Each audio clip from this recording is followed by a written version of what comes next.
byose ni ibyawe, natwe turiho kubwo kugushima. Amaboko yacu aguha icyubahiro, imitima yacu iranezerewe. Uwo niwe Yesu. Uwo niwe Yesu. Niwe Yesu. Niwe Yesu. Niwe Yesu. Niwe Yesu.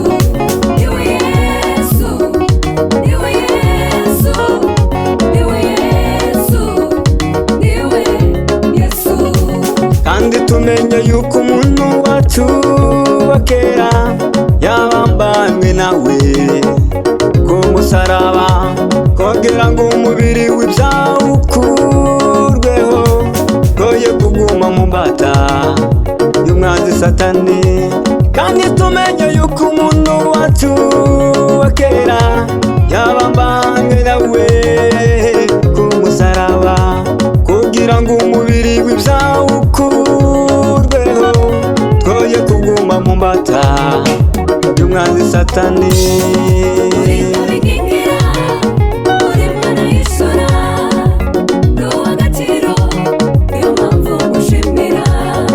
Uri nk'abinkingira, uri Mana y'ishura, ndi uw'agaciro, niyo mpamvu ngushimira.